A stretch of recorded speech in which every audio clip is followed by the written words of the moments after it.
Good morning, everyone. If I can ask for all of you to please take your seats. I gave you all a few extra minutes to mingle, and I think we need to make sure we can keep moving forward. Please take your seats. Thank you. Matt, it's good to see you here. Please take your seat. I'll start calling you out.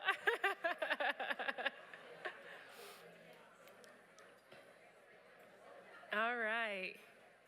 I see everyone making their way to their seats. Thank you so much.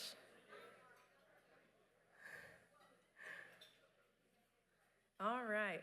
Well, good morning again. It's wonderful to be with you all today. My name is Amy Kemp, and I have the distinct honor of serving as the president of the League of Women Voters of Palm Beach County. Yes, thank you. And thank you so much for being here and joining us, especially in March. Did you know that March is Women's History Month, right? Leave it to us to plan an event in March, right? Well, March is a very fitting time for us, especially for an organization that has been empowering voters and defending democracy for over a century. So please, yes, thank you. Before we get started into the program, if I can ask you all to please stand and join me in reciting the Pledge of Allegiance.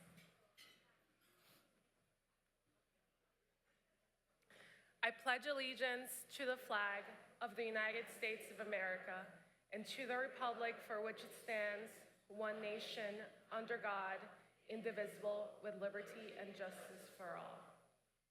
Thank you. Please be seated. Don't go running away or being loud.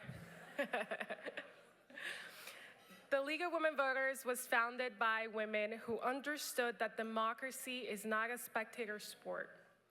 It requires showing up year after year, election after election, and that's exactly what this room does. I'm proud to be among all of you, and I thank you for being here today, especially since yesterday was also election day here in Palm Beach County, and we had lots of interesting results, right? So thank you all who also made it out to the polls and made sure that your voice was counted.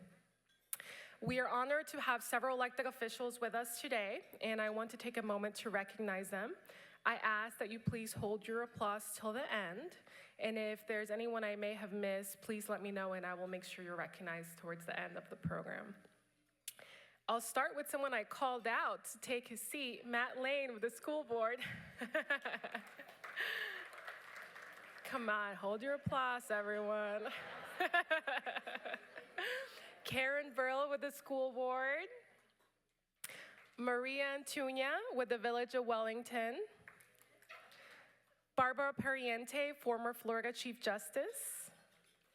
Dorothy Jacks, Palm Beach County Property Appraiser. Rochelle Litt, Palm Beach Gardens City Council, congrats. And almost, right? Dan Essinger, Public Defender. Thank you all for being here and for your service to our county.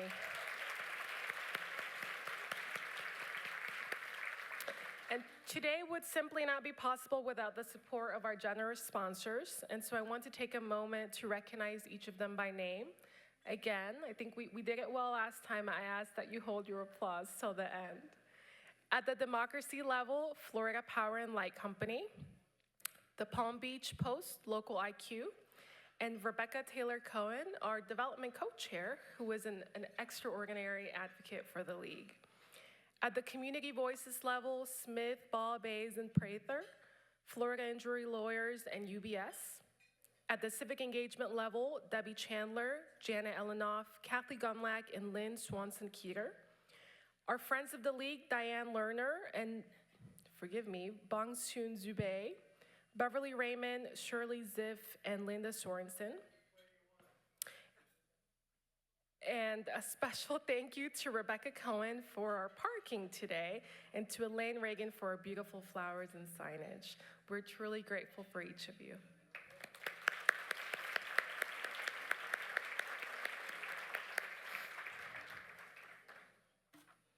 Now, we have a little something special before we get to our keynote. Like all nonprofits, we are always thinking about how we can tell our story and share our mission with the broader community. Over the last several months, thanks to the generous support of the Florida Philanthropic Network, we've been working on something that we are very excited about, a short video about who we are and the work that we do here in Palm Beach County. Today is its big world premiere, and so you're the first audience to see it. And with that, let's cue the video. Democracy doesn't run on autopilot. It works because people show up. The League of Women Voters is a nonpartisan organization dedicated to protecting the freedom to vote and empowering every voter with the information they need to participate confidently in our democracy. Right here in Palm Beach County, we educate voters, register new voters, protect voting rights, and help ensure elections are fair, accessible, and accurate. From voter registration drives and community forums to election protection, civic education, and grassroots outreach, our volunteers are on the ground every election cycle, strengthening democracy where it matters most. Because informed voters make stronger communities and a healthy democracy depends on participation from all of us. Join us. Get informed. Get involved.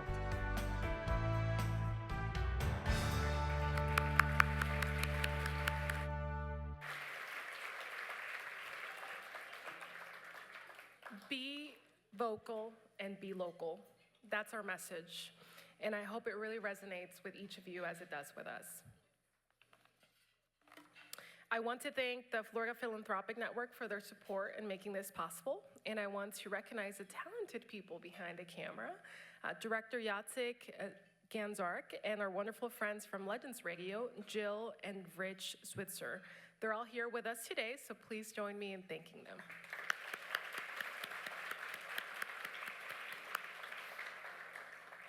And now, the person that we've all been looking forward to hearing from. For logistics, our keynote and Q&A will be approximately 30 minutes in total. We'll have a microphone floating through the room for when we are ready for questions. I'll keep this brief because her bio is in your program and it speaks for herself, but I do want to say this. Dianna Wynn brings more than 35 years of experience in training, leadership, and civic engagement to her role as president of the League of Women Voters of the United States, a position she has held since 2024. Before leading the National League, she served as president of the League of Women Voters of Wake County in Raleigh, and is past president of the ACLU of North Carolina. What I most want you to know about Dianna is the depth of experience and commitment that she brings to voter education, grassroots mobilization, and electoral integrity. She is on the front lines of the work to protect free and fair elections in this country, and she is challenging all of us to be bolder, to be more engaged, especially at a moment that has mattered more. It's my honor to introduce the president of the League of Women Voters of the United States, Dianna Wynn.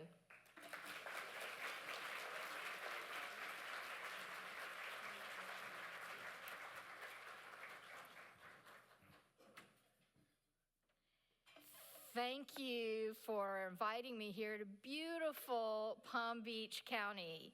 It is truly an honor to be joining you here this weekend and today. Last week, as some of you know, I was in Selma, Alabama for the 61st anniversary of what has become known as Bloody Sunday. And I marched across the same bridge where 61 years ago, a very young John Lewis and other peaceful protesters, they were brutally beaten for simply demanding voting rights. And last year, I was in Rochester, New York, and I had the opportunity to tour the home of Susan B. Anthony, and then to pay a visit to the gravesite of Frederick Douglass. Of course, both were abolitionists and suffragists. Now, for me, these moments were poignant reminders that the fight for equality, the work to secure voting rights, the quest for democracy for all has been long and hard fought. And that fight, it continues. It continues. So today, I'd like to talk to you about the current threats to our democracy and how the League is meeting this moment. But I'll also talk to you about the essential role of women in pro-democracy movements, as well as how nonpartisanship can help address the political polarization that we're experiencing in this nation. And finally, I'll share with you the impact that the League continues to have in empowering voters.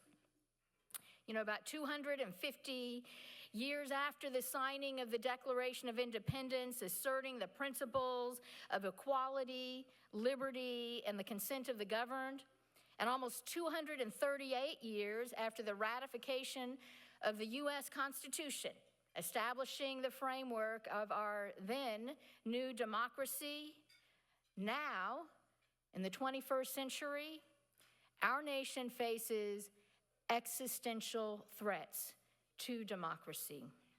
Now, many of you know these threats are not new.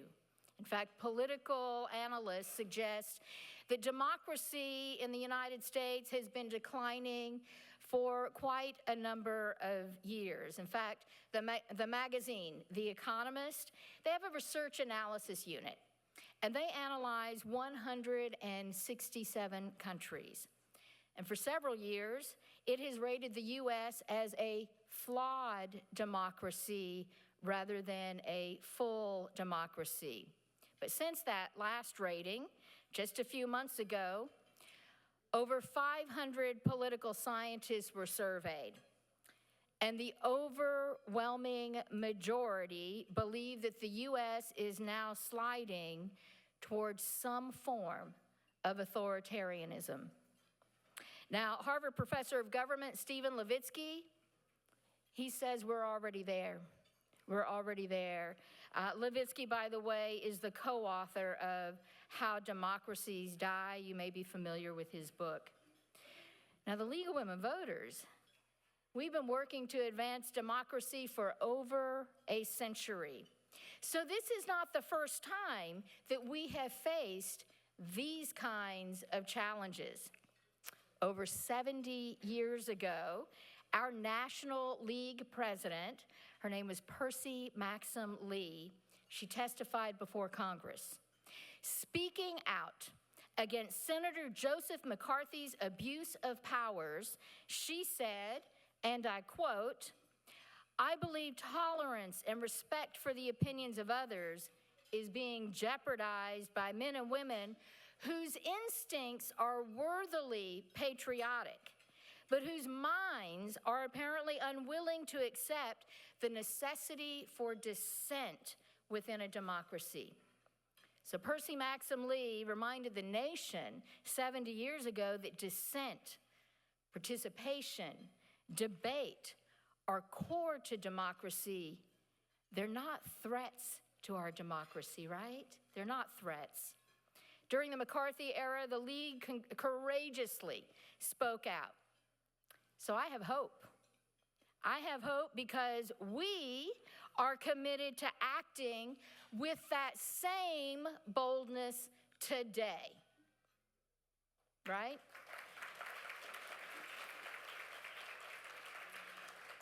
And in fact, for the first time in our 106-year history, last April, the League of Women Voters declared that our nation is in a constitutional crisis.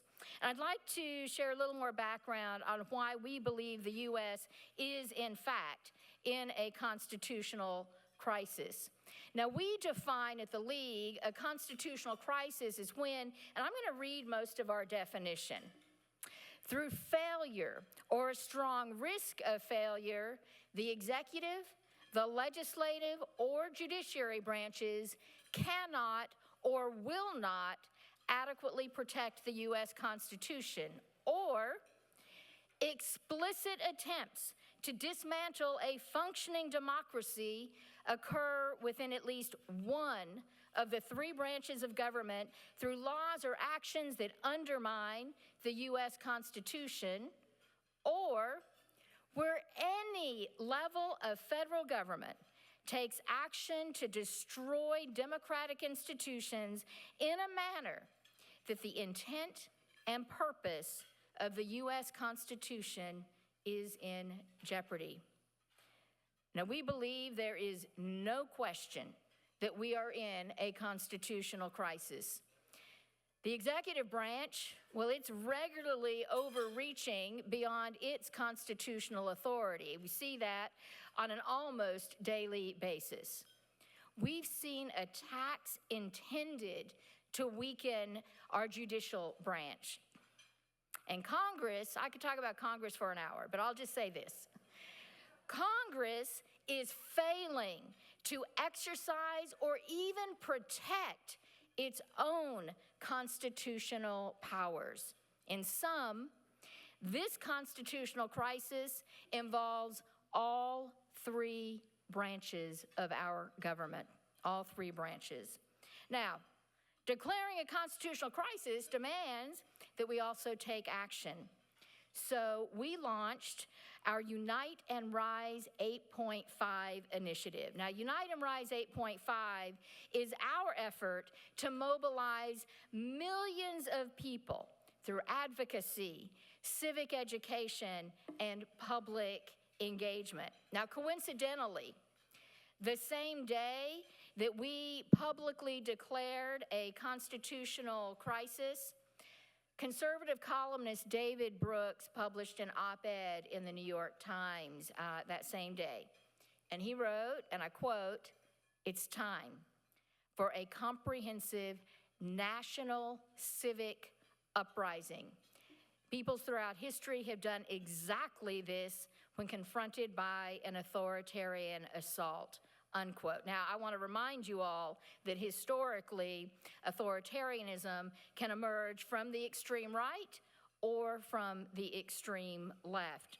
Now, Brooks explained that in the short term, we must defend the current efforts at authoritarianism. But he suggests that in the long term vision must be of a more just society that doesn't just attack the current president, but an approach that addresses the causes of the rise of authoritarianism.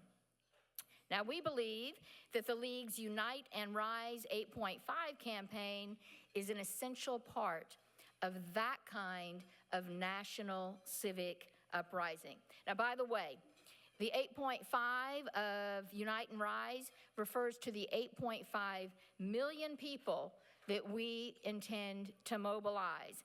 And 8.5 million equates to approximately 3.5% of the voting eligible population. So why are we focusing on that 3.5%? Harvard political scientist Dr. Erica Chenoweth has analyzed hundreds and hundreds, it's probably close to or over 1,000 20th century violent revolutions and nonviolent campaigns worldwide. Chenoweth's research is interesting. Their research revealed that to achieve sweeping change in a nation or to prevent an authoritarian takeover requires only 3.5% of the population engaging in nonviolent, collective, grassroots action. So that's why we're focused on activating those 8.5 million voters who have not really been mobilized. Now, some might assume that a national civic uprising means protesting in the streets.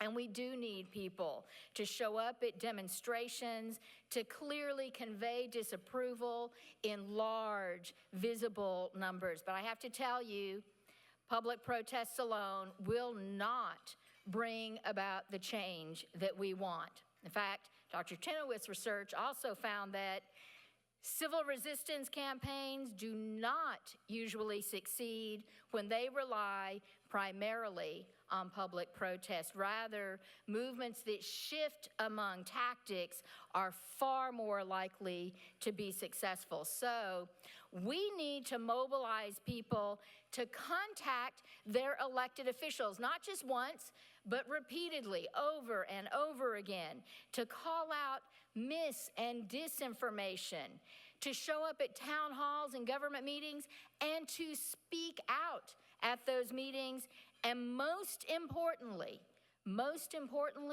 to get out and vote in every election.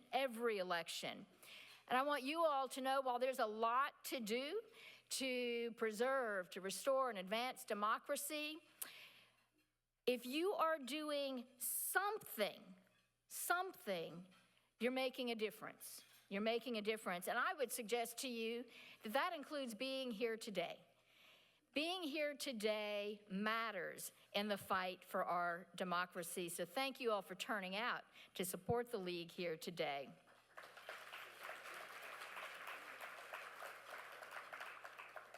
Now, those of you Leaguers who know me know that I fervently believe that the League's greatest strength is our grassroots power. And that's all of you. That's all of you. That's where the League's power sits. Now, while most of you here are women, I want to acknowledge for a moment those of you who are not women.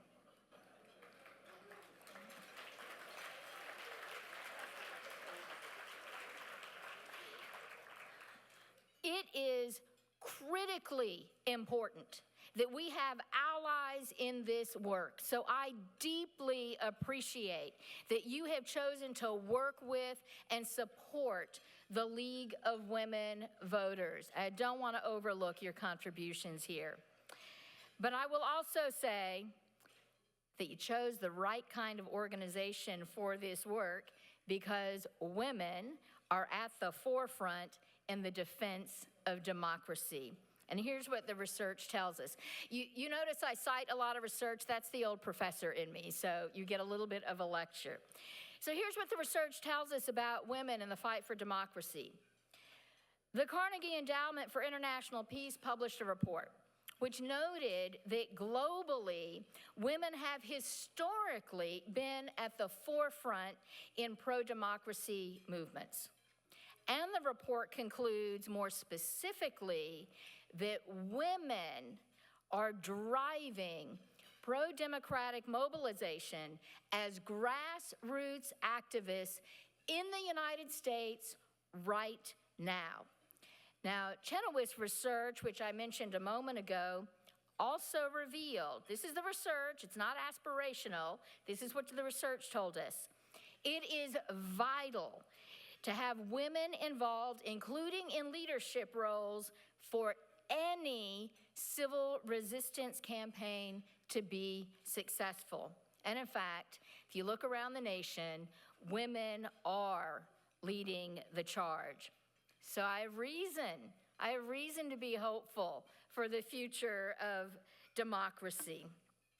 But, we all know that part of the challenge we face is the seemingly deep polarization within our nation. Many have suggested that this country is more divided now than at any time since the Civil War. Or so it seems. Dr. Johanna Dunaway, a political scientist at Syracuse University, studies these political divisions. And Dunaway found that the escalation of polarization in recent decades is largely driven by misconceptions of partisan voters on the other side. Now, when I say partisan voters on the other side, those are people who align with a party different than the one that you personally align with. But she notes that the political leaders that get the most attention are often the most extreme within a party, right or left. And then people tend to assume that ordinary partisan voters share those same views as those more extreme leaders. But Dunaway's research suggests we're not as far apart as we may think.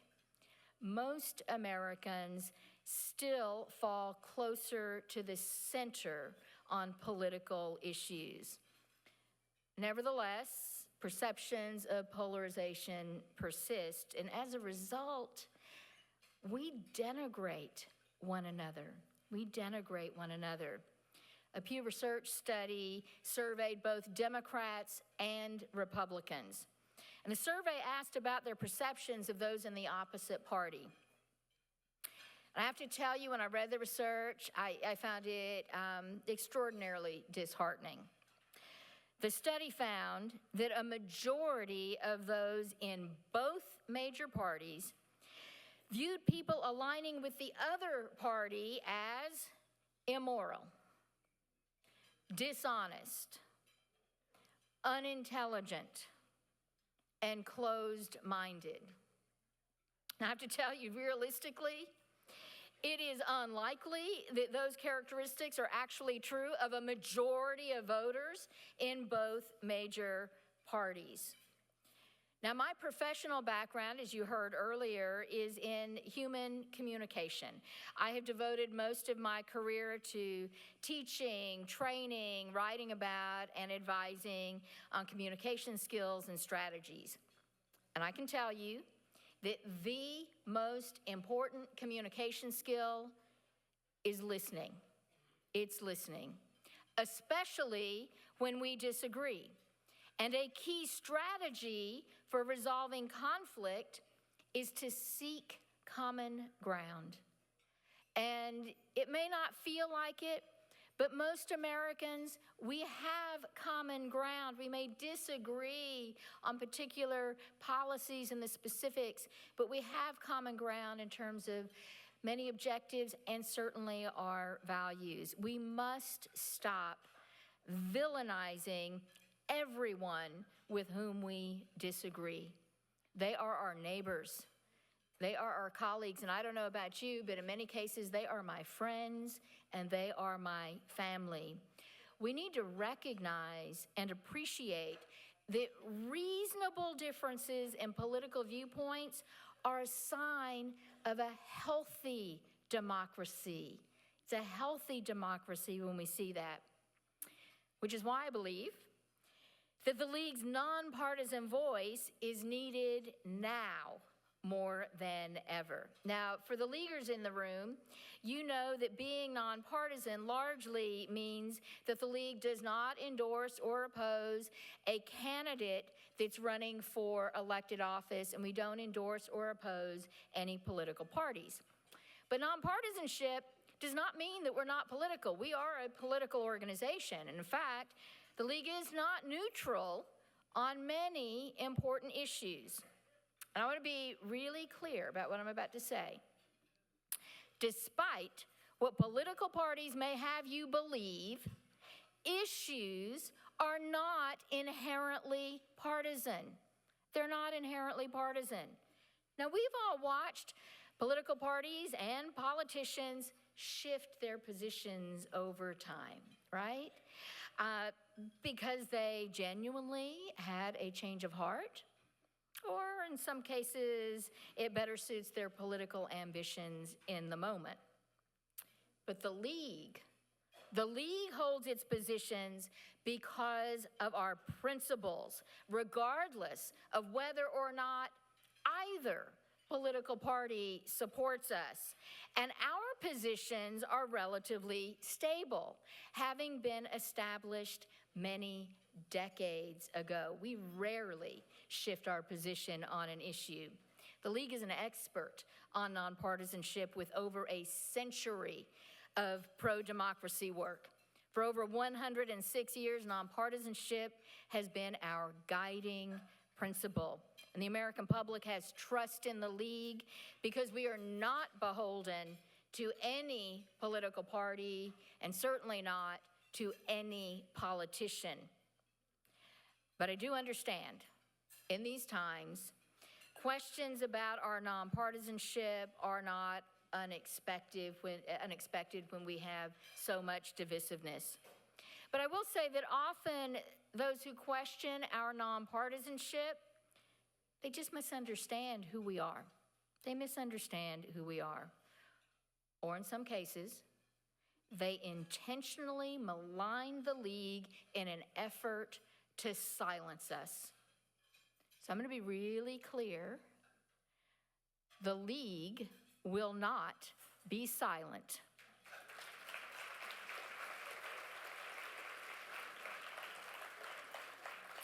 Because such unwarranted attacks will not distract us from our work.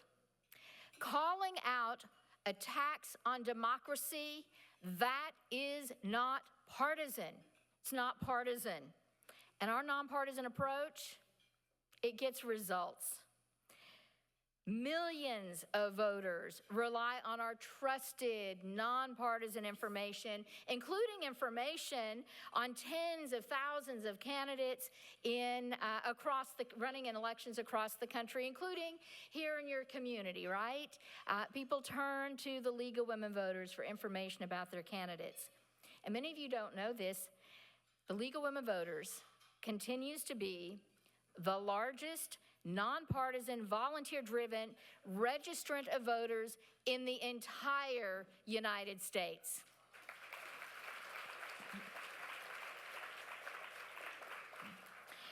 But you know, when attempts are made to restrict access to the ballot, we meet those threats where it often matters the most, in the courts. In the courts. Every case, every ruling, every injunction protects the voices of millions of voters. And then beyond that, the League is also helping channel the public frustration we're seeing into people-powered participation. Our grassroots members and supporters, like all of you, are taking action at an unprecedented scale. You're responding to action alerts. You're showing up at town halls and government meetings. You're joining peaceful demonstrations. And you're standing shoulder to shoulder with millions of people who are committed to democracy. And just last year, national, state, and local leagues, they published 140 letters to the editor and op-eds in media outlets across the country. That was just in 1 year, and there aren't many organizations that can accomplish that. The League is uniquely positioned because we are in communities across the country. But I have to tell you that behind all of this work are countless League volunteers dedicating their time, their energy, and their passion to power this work.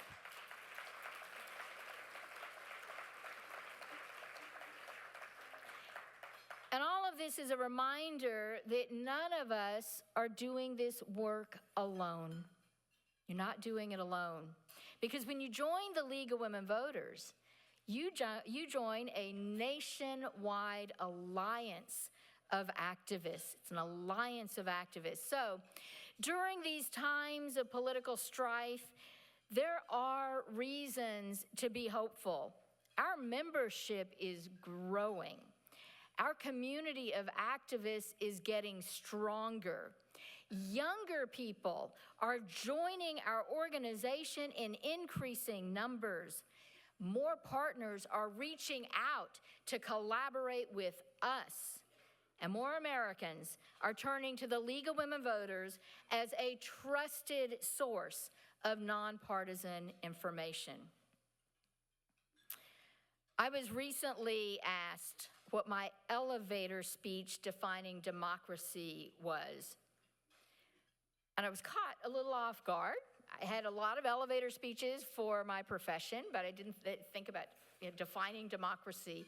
And I gave my answer, and then I had time to think about it afterwards. Like, was that a good answer or not? because I must confess that I had nothing uniquely profound to say. So I still hold to the answer that I gave when asked. I believe the best explanation of democracy is embodied in the words of Abraham Lincoln's Gettysburg Address. And as you all know, he said that democracy is a government of the people, by the people, and for the people. And in this moment in our nation's history, the League's mission, our voice, and our grassroots power are needed now more than ever. So it's our job, all of us, to ensure that we do have a government that truly is of the people, by the people, and for the people. I want to thank you all for having me here today. It has been a pleasure and an honor.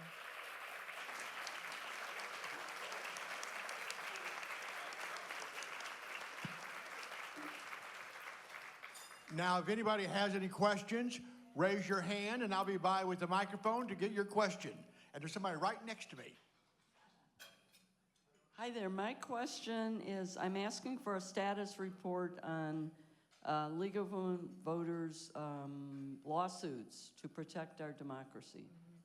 So I'm not going to give you any detailed status report. I can't tell you exactly how many lawsuits we are engaged in, but at any given time, 50 or so. In big election years, it's around 70 in a year. So I know that when people think about the League of Women Voters, they think of us often out registering voters. And they don't often see the work that we do advocating on issues. And we're very much a voting rights organization, and we advocate on other pro-democracy and quality community issues. But we are litigating all the time. So we are a plaintiff, or we have filed amicus briefs in approximately 50 cases at any given time. You'll recall that early in this administration, the president put out an executive order that essentially, it was unconstitutional because he may put out another one, dictating how the states must run their elections, things regarding documentary proof. We won that. We won that lawsuit. And even before we won the lawsuit, we got an effective emergency injunction. We have lawsuits going on around the country to prevent the federal government from taking your voting information and associated information from the boards of elections and secretaries of state. So involved in a lot of those lawsuits state by state. And I can't speak to your Florida lawsuits because you have people in the room that would have more information on that, and I don't speak on some ongoing matters. You know, the last time we looked, and don't quote me on the statistic because it can change. We have about an 80% win rate in the lawsuits that we're involved in. Our win rate is about 80%.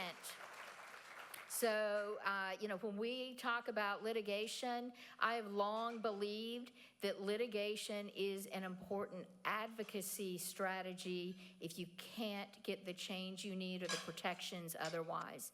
So it's really important for the league to continue to be in the courts. And of course, as we gear up for every election, we're prepared to file lawsuits as necessary leading up to that election and then following elections. As you all know, the league is very present in their communities and their states, monitoring those issues and letting us know when they think we need to file lawsuits. Next question, raise your hand.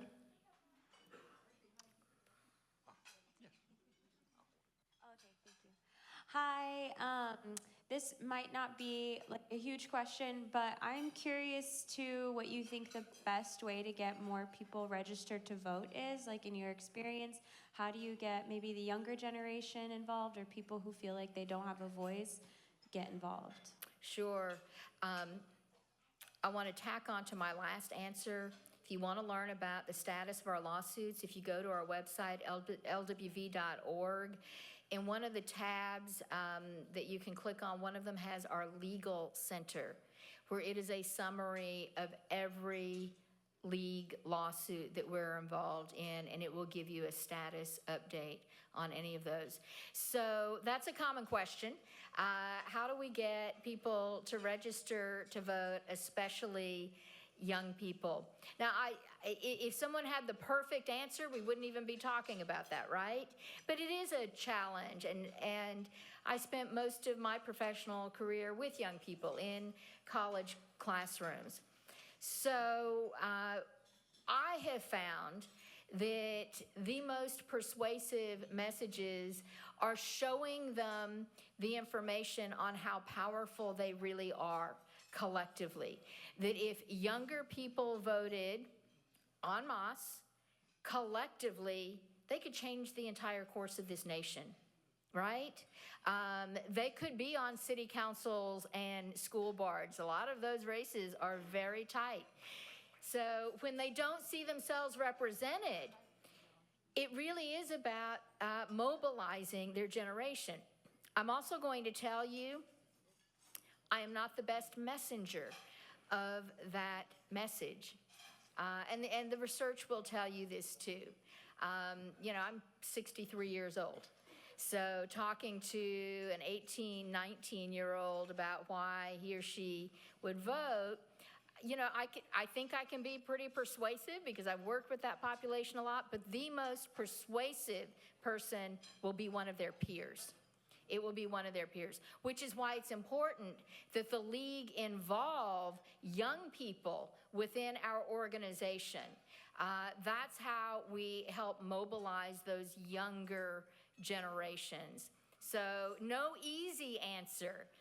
It's about increasing the representation of young people in the league and other pro-democracy organizations, and then meeting young people where they are.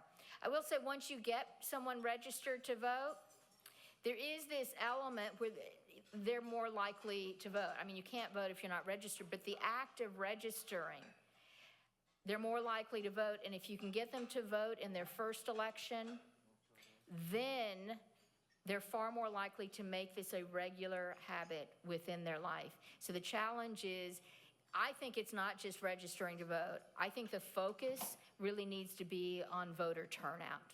We have got a lot of people registered to vote, but a lot of people are sitting out elections, even though they're eligible to go to those polls. Next question, hopefully from this side of the room. Sorry, I'm looking around. The lights are in my eyes, so I assume you can see me, but I can't always see you. Hi, I assume I know the answer, but what is the league's position on the SAVE Act? It seems like there's a lot of information on both sides. Okay. With a lot of misinformation. Yeah, so the SAVE Act has passed the House, and so now it's going to depend on what happens in the Senate. The SAVE Act if it passes, would require documentary proof of citizenship in order to register to vote. Now, it purports to address voter fraud. We don't have voter fraud. It is exceedingly rare, right? So it's really, what is the objective? It's a voter suppression bill. And we see a lot of that happening at the state level and legislatures, and certainly the national level. Under the guise of protecting elections, what they're really trying to do is suppress the vote. Well, this documentation would require a photo ID and a document that would show where you were born or your proof of citizenship. Now, I want you to think about this. I don't know about the state of Florida, but there are very few states where on your driver's license, which is what most people use for their photo ID, it doesn't say where you were born. So you need some other documentation, typically a birth certificate. About 70 million women in this country changed their name when they got married, so now their birth certificate doesn't match their photo ID, and the SAVE Act requires that that information match, requires it to match. On top of that, people of color are 3 times more likely not to have the required documentation available. So it is a disenfranchisement, I believe, of people of color and of women to keep us from the ballot box. And if you think it's unintentional, I will just say it was introduced in the last session of Congress, and we were out railing against it, how it would disenfranchise people, in particular women, so they knew, and they didn't change that portion of the legislation. There was no correction. So Congress knows exactly what they want to achieve with that piece of legislation. So what is the League doing? We have been a leader in fighting back against the SAVE Act. It is critically important that we prevent this from passing. We put out action alerts, and people are responding. If you have not contacted your senator, make sure you do. Even if you think you already know how your senator is going to vote, they need to hear from you in large numbers that they need to vote against the SAVE Act or any legislation that is similar in that form. And if that doesn't pass, there'll be something else introduced, and we'll watch for that, and we will, because they're not going to let up. They're not going to let up. So we can't let up either, but we must defeat the SAVE Act. Is there another question?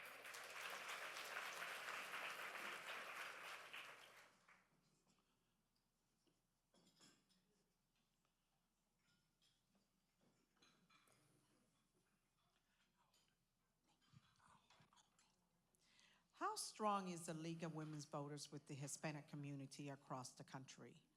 Right here in Palm Beach County, we represent 28%, but I don't hear much about Hispanics with the League of Women's Voters.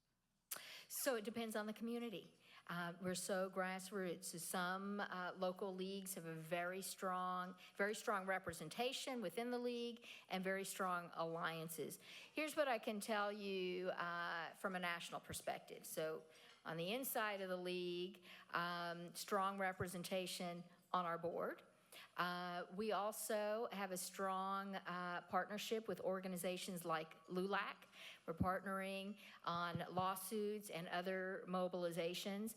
And then again, it depends on the state and on the community. I often point to the league in Houston that just has done a great job of making sure that their league and their volunteers are really representative of the community, making sure that their voter information is put out, actually not just in English and Spanish, but in multiple languages that represent the nature of that community. So it just depends. What I can tell you is at a national level, we have these really strong partnerships and coalitions.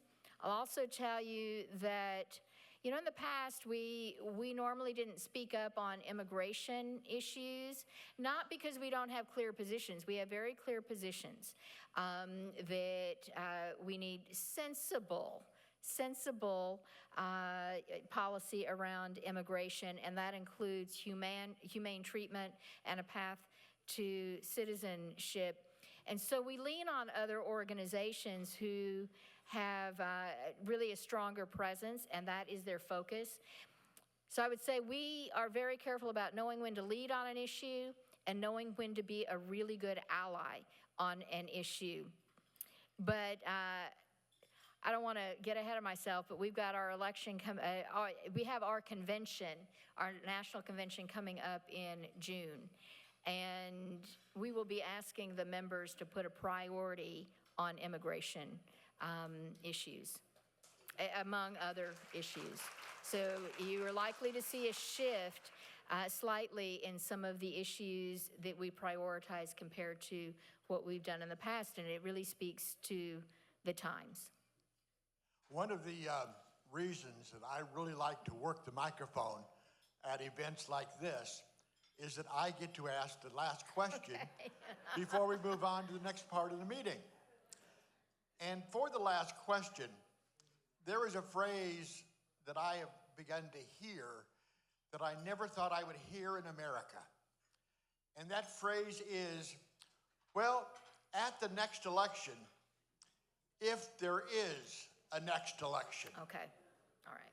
How do you respond to that sort of concern? Okay, I understand the concern because of the rhetoric that has been coming out of this administration around elections and some threats, both implicit and explicit, and other actions that this administration has been taking that are unconstitutional, right?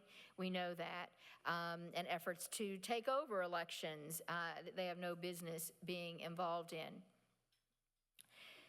What I will tell you is there will be elections because the League of Women Voters and other pro-democracy organizations are here. There will be elections. If the people, if the voters demand it, they cannot get away with not having elections. So I am far more concerned about tactics that deter people from showing up to the polls, right? So it's not enough to have an election. We must have free and fair elections where people are not afraid to go to the polls. And the League of Women Voters is here to make sure that that happens. A lot of that work happens at the state level with your state level league and very often at the local level. And I'm going to give you examples of how that happens. You know, we go to court to fight against things like executive orders that are unconstitutional. But a couple of elections ago, we went to court in Arizona because they have drop boxes throughout their state where you can, which I think is brilliant, where you can go drop off your absentee or mail-in ballot or on election day. Armed people were showing up and just sitting around those ballot boxes with their license plates obscured and in masks. And people were being intimidated. And brown people in Arizona in particular were being intimidated and deterred from voting. We filed a lawsuit, as did other organizations, and we got an emergency injunction. There's been a settlement. I'll just say that we're happy with that settlement. Of all the organizations that filed a lawsuit in that case, the League was the only one that won that lawsuit. We won that lawsuit. Mm-hmm. So thank you for that question. I know we're out of time. You all have been lovely. Thank you again for having me here.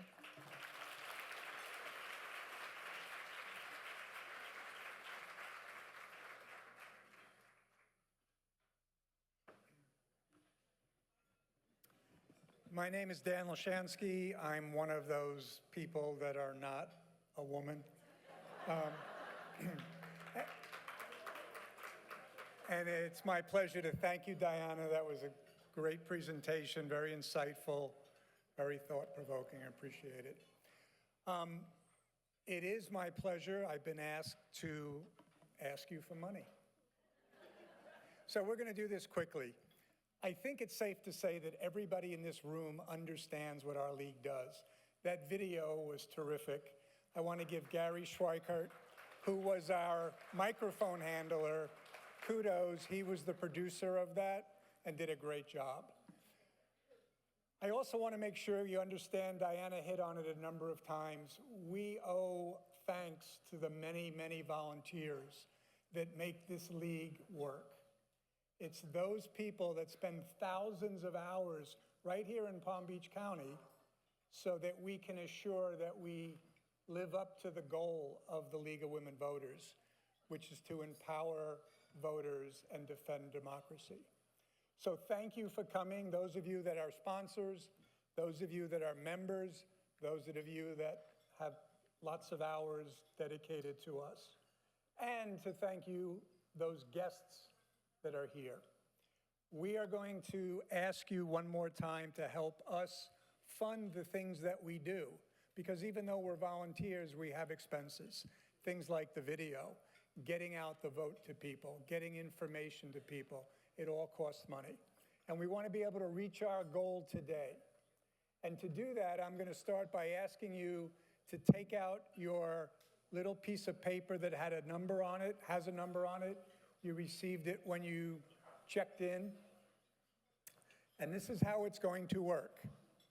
For those of you that wish to participate, for those of you that wish to continue or make sure that the work of our league can continue, all you have to do is hold up your number, and that will show us your pledge of $100. So if you'd like to pledge $100, those of you who hold up your cards, the ladies will come around with baskets. Here they come, and take your card. As an incentive, we are going to bring all those cards up front, and we are going to pick one card. And the person who has that number will win a package. It includes one night stay at this Marriott, a little staycation. It includes a $200 gift certificate to Elisabetta's restaurant. And it includes 2 tickets to the Kravis Center for the show of your choice. That's a package worth over $600. So, those of you that want to hold up your card, they're still coming around. If the person next to you hasn't held theirs up, you can give them a nudge.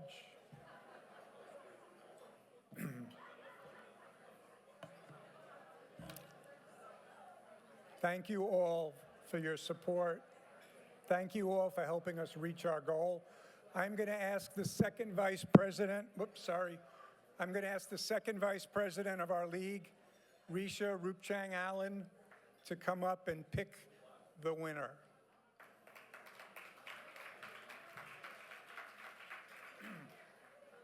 We still have a few more up front.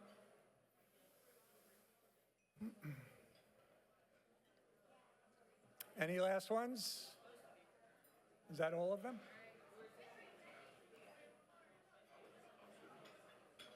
Are there any other strays? Going once? Going twice? Okay, we're going to mix them up, and Risha's going to pick one.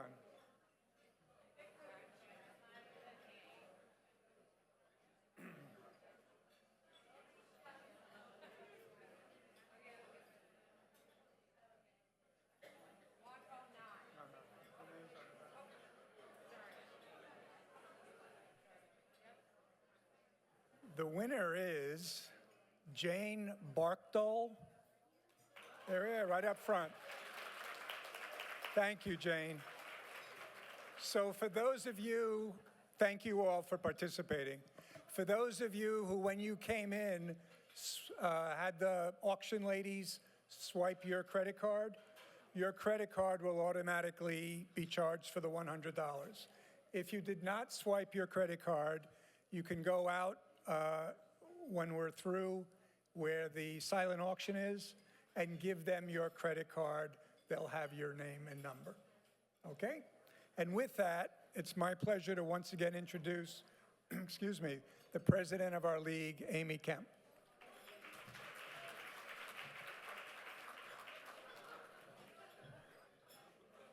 Thank you, Dan, and thank you everyone for your commitment to not only supporting our efforts, but helping ensure that we can also contribute to the economic impact, right, of Palm Beach County. So, Jane, I hope you enjoy that wonderful package.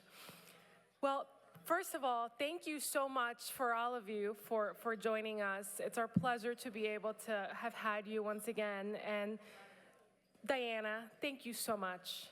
What a wonderful morning. I know we're all excited about the prizes, but I promise we're about to end, so I just ask for your respect.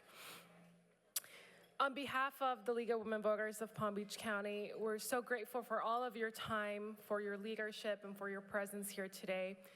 I want to make sure that we take a moment to thank the wonderful Luncheon Committee whose hard work made sure every single detail of today was possible.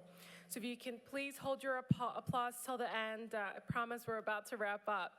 A huge thank you to Debbie Chandler, Rebecca Cohen, Jen Elenoff, Lori Geiger, Kathy Gunlack, Judy Ireland, Linda Kramer, Dan Lishansky, Keeter Morganson, Beverly Raymond, Elaine Reagan, Gary Schweihart, Liz Shapiro, Lynn Swanson-Keeter, Joyce Sullivan, Risha Allen, and Don Ware.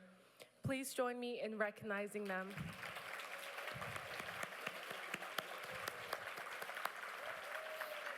Yes. As you can tell, it takes a lot of people, right, to make this happen. And all of us are volunteers helping ensure that we can make these initiatives happen, but that we can also serve Palm Beach County. I also wanted to take a moment to recognize John McGovern with the Village of Wellington for joining us today. Thank you. Thank you, John, and thank you to all the elected officials I previously mentioned for joining us. And thank you to all the League members, our friends of the League, and to every person in this room for investing your morning and your energy in this mission. And thank you to all of our silent auction donors. Your generosity is listed in the program, and we're so grateful. Before you leave, please make sure that you check your tables. The auction winner sheets have been placed. It's a green paper. So make sure that you take a look to see if you won something else to make your day even brighter. But it's an honor to lead this organization. I guess I'm one of the young people, right, that's supposed to bring you energy, so I hope you enjoyed it. I also wanted to give a huge shout out to one table in particular in the back. It's actually a group of students from Florida Atlantic University. Yes. Yes. Go Owls. Yes. So many people don't know that we have a Young Leaguers organization for individuals under 40, but we also have a collegiate chapter. So if you're interested in helping us ensure that we can continue bringing in that new energy that Dianna mentioned, please let us know.